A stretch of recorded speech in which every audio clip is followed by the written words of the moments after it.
Председателот на државата Ѓорѓе Иванов додели признание и награда за најдобар млад научник во државата, а тоа привилегија ја доби стромечанецот Томе Евтимов. Томе Евтимов е гостин во вестите на канал ВИС. Евтимов, честитки за наградата од првиот човек на државата Иванов за најдобар млад истражувач, ако не се лажам, така е насловот на наградата. Како ја доби оваа награда? Одекна кај тебе? Очекуваш или не очекуваше? Добре дојде во вестите на канал ВИС. Ви благодарам многу најпрво за поканата.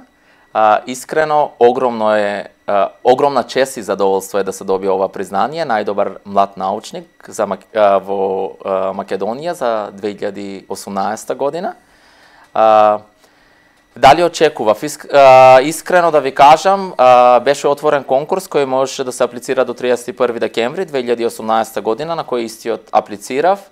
Дали ја очекував, да не бидам скромен, можам да кажам да, знаејќи што сум направил во науката, знаејќи како почна целиот истражувачки процес во кој работев, почнувајќи од моите додипломски студии на Факултетот за електротехника и информацијски технологии, понатаму работев во Македонската академија за науки и уметности, докторски студии завршив во Љубљана во Словенија на Институтот Јожеф Стефан.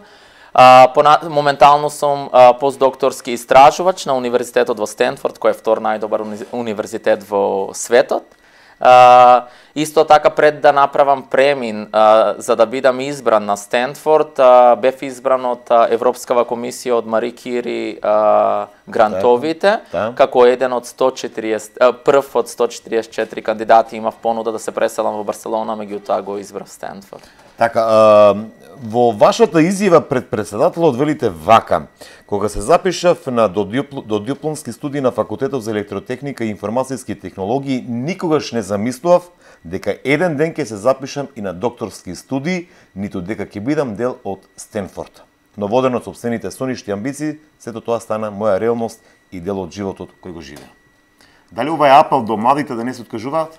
Да, мислам дека најбитно од се е младите да го следат своето срце и да го следат своите соништа, и јас, оние кои најдобро ме познаваат, знаат дека секогаш велам: сонувајте, меѓутоа кога сонувате, сонувајте само големи соништа. Бидејќи еден ден тие соништа ќе ви бидат јави.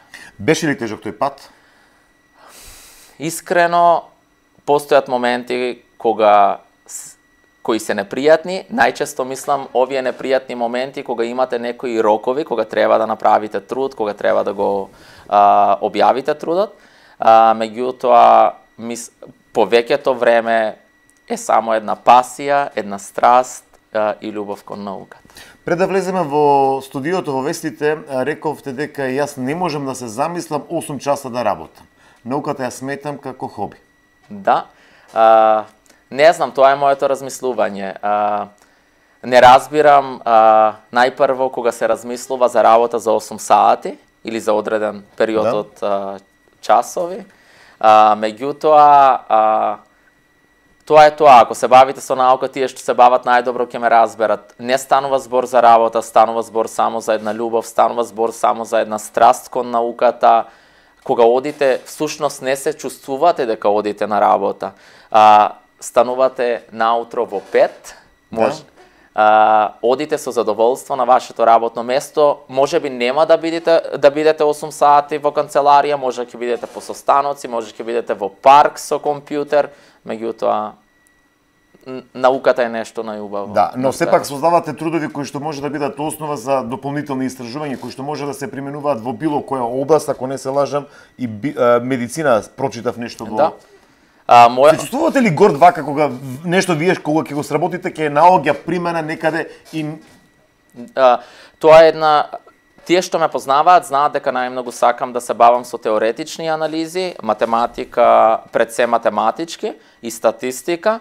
Меѓутоа, другиот дел од моето истражување пред се фокусира на вештачката интелигенција, градење на модели кои би помогнале во разбирање и анализа на податоци за медицина, и не само медицина, меѓутоа и храна и нутриционизам, како и врските кои постојат меѓу податоците, медицинскиве податоци и податоциве од храна и нутриционизам. Дали алудирате на тоа дека треба да се обрне внимание на здрава храна за здрави генерации? Податоците што велат на светско ниво? Имаше едно истражување неодамна дека здравите навики се дури ако не практикуваме здрави навики, тие се поштетни дури од пушењето. Тоа се уште не можеме да го докажеме, бидејќи овие студии треба да бидат базирани на репрезентативен примерок, бидејќи не можеме да збориме ако имаме анализа од 25 пациенти. Но Евтимов, кога правите одреден труд, предпоставам дека имате цел и порака која што сакате. Да. Во мојот случај станува збор да развијам нови методологии кои ќе бидат успешни за анализа на секакви податоци, кои имаат апликација на различен вид податоци, не само од медицина, храна или нутриционизам, но истите методологии да можат да бидат искористени за предвидување со финансиски податоци, економски податоци. Што значи дека како база, едноставно методи за дополнителни истражувања. Каде се гледа Евтимов во иднина?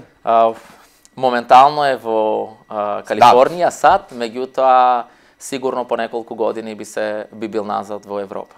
Значи ли тоа дека останувате во моментот на Стенфорд? Во моментот да. До кога?